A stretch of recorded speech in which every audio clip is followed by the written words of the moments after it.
안녕하세요. 금일 소개드릴 내용은 클락슨 리서치에서 발표한 2026년 7월 주요국 수주 실적 및 성과 동향은 어떻게 되는지 살펴보도록 하겠습니다. 첫째는 2026년 7월 글로벌 수주 현황 및 시장 변동성 진단입니다. 2026년 7월 글로벌 조선 시장은 수주량의 급격한 변동성을 노출하며 전략적 변곡점, 스트러티직 인플렉션 포인트에 진입했습니다. 이번 달의 실적 둔화는 단순한 월간 변동을 넘어 상반기까지 이어진 과열된 발주세가 조정기에 접어들었음을 시사하는 동시에 조선소들의 공격적 슬롯 관리에 따른 선별적 수주 환경이 심화되고 있음을 보여줍니다. 7월 수주량 분석 및 시장 진단입니다. 월간 수주 실적을 보면 2026년 7월 전 세계 선박 수주량은 357만 CGT, 137척로 집계되었습니다. 이는 기록적인 수치를 보였던 직전 월 803만 CGT 대비 56% 급감한 것이며 전년 동기 455만 CGT와 비교해도 22% 감소한 수치입니다. 누계 실적의 시사점으로 1에서 7월 누계 수주 실적은 5,093만 CGT로 전년 동기 3,095만 CGT 대비 65%라는 견고한 누적 성장을 기록 중입니다. 그러나 7월의 급격한 둔화가 상반기 대규모 발주에 따른 일시적 기저 효과인지 아니면 전 세계적인 인도 슬로포화에 따른 구조적 발주 한계점에 도달한 것인지에 대한 면밀한 모니터링이 요구됩니다. 둘째는 한중 수주 실적 비교 및 시장 점유율 구조 분석입니다. 국가별 수주 점유율의 고착화는 향후 글로벌 조선업의 주도권 향방을 결정짓는 핵심 지표입니다. 현재 시장은 중국의 압도적인 양적 공세 속에서 한국의 독자적 영역 수호가 위협받는 기술적 해자 잠식의 위기에 직면해 있습니다. 7월 국가별 수주 점유율 현황을 보면 7월 한 달간 전 세계에서 발주된 총 357만 CGT, 137척의 물량 중 중국은 290만 CGT를 수주하며 111척의 실적을 기록, 무려 81%라는 압도적인 점유율을 차지했습니다.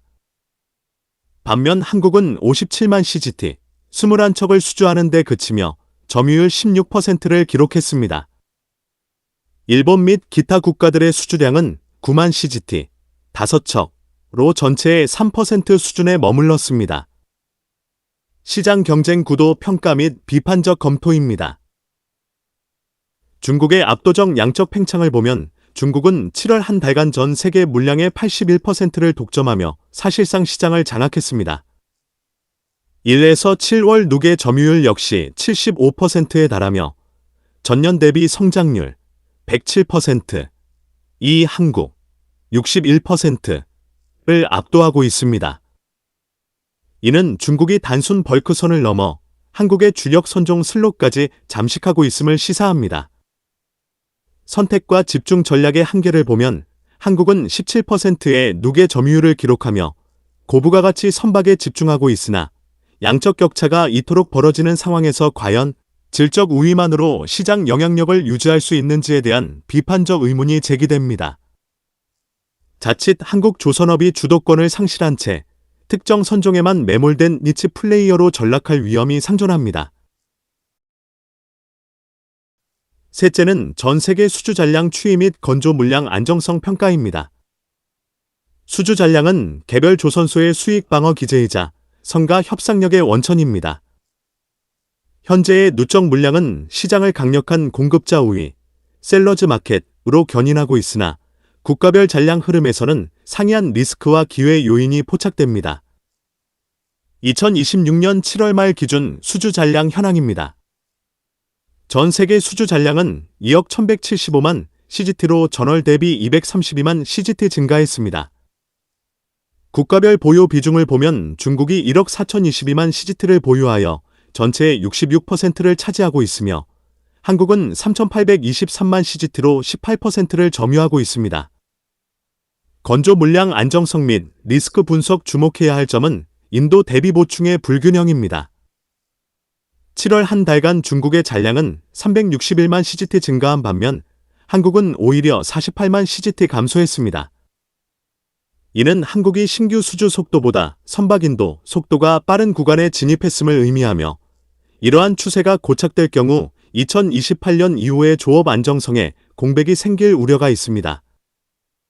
반면 중국은 1.4억 CGT 이상의 압도적 잔량을 기반으로 장기적인 시장 통제력을 강화하고 있습니다.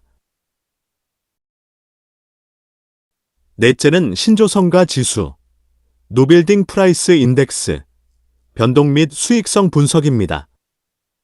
신조선가의 흐름은 조선사의 영업이익률을 결정짓는 핵심 변수입니다. 현재 지수 자체는 역대급 고점을 유지하고 있으나 세부 선종별로는 가격 하락 압력이 포착되는 등 수익성 구조의 균열이 관찰되고 있습니다. 신조선가 지수 추이를 보면 2026년 7월 말 신조선가 지수는 185.49를 기록하며 5년 전인 2021년 7월 143.95 대비 29% 상승한 상태를 유지하고 있습니다. 그러나 2025년 초반의 급등세와 비교하면 현재는 고점 부근에서 횡보하는 국면입니다. 주요 선종별 가격 분석으로 세부 선종별 가격 추이를 살펴보면 시장의 상반된 흐름이 나타납니다.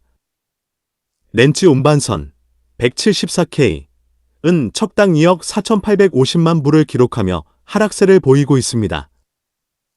이는 2024년 7월에 2억 6,250만 불 대비 5.3% 하락한 수치입니다. 초대형 유조선 벨CC는 척당 1억 3,050만 불로 완만한 상승세를 기록 중이며 2024년 7월에 1억 2,900만 불 대비 소폭 상승했습니다. 초대형 컨테이너선은 척당 2억 5,950만 불로 하락세에 접어들었습니다. 2024년 7월에 2억 7,200만 불 대비 4.6% 하락한 결과입니다. 다섯째는 수익성 분석 및 전략적 판단입니다. 신조선가 지수는 견조해 보이나 한국의 주력인 렌지선과 초대형 컨테이너선의 가격이 고점 대비 하락 또는 정체 중이라는 점은 수익성 측면의 적신호입니다. 반면 벨CC 가격의 완만한 상승세는 침체되었던 탱커 시장의 회복 가능성을 시사하는 전략적 기회 요인입니다. 따라서 고부가가치 선종의 프리미엄이 축소되는 시점에서 유조선 등 포트폴리오 다변화를 통한 이익 보전이 절실한 시점입니다. 선가 상승과 수주 잔량의 조화는 조선업계의 장기적 수익 구조를 결정짓는 핵심 지표가 됩니다. 여섯째는 조선업계 의사결정자를 위한 종합전략 제언입니다. 2026년 7월의 데이터는 시장이 양적 팽창을 넘어 질적 방어전으로 전환되었음을 경고하고 있습니다. 2027년을 대비하는 의사결정자는 다음과 같은 전략적 대응이 필요합니다. 수익성 방어를 위한 슬롯가치 수호입니다. 렌지선 및 컨테이너선의 가격 하락 압력을 고려할 때 무리한 수량 확보보다는 선가가 소폭 상승 중인 벨C 등으로 선종을 다변화하여 수익성을 방어해야 합니다. 중국의 양적 공세에 대한 질적 차별화입니다. 중국의 점유율이 80%를 상회하는 현 상황에서 친환경, 스마트 선박 분야의 기술적 진입 장벽을 더욱 높여야 합니다. 중국의 추격은 이제 양을 넘어 질로 향하고 있음을 직시해야 합니다. 인도 스케줄 및 현금 흐름 최적화입니다. 한국의 수주 잔량이 소폭 감소세로 돌아선 만큼 체계적인 원가 관리와 정교한 인도 스케줄 조정을 통해 슬롯의 효율성을 극대화하고 안정적인 현금 흐름을 확보하는 리스크 관리가 필수적입니다. 최종 결론입니다. 2026년 7월 시장은 양적 지배력을 확보한 중국의 공세 속에서 한국이 선가 하락 압력을 방어하며 고수익 슬롯 가치를 수호해야 하는 질적 방어전의 서막을 알리고 있습니다. 선박, 해양 관련 산업 및 기술에 대한 궁금한 점이 있는 분들은 아래의 카페로 방문을 하시면 많은 정보와 도움을 받으실 수 있을 것으로 생각합니다. 감사합니다.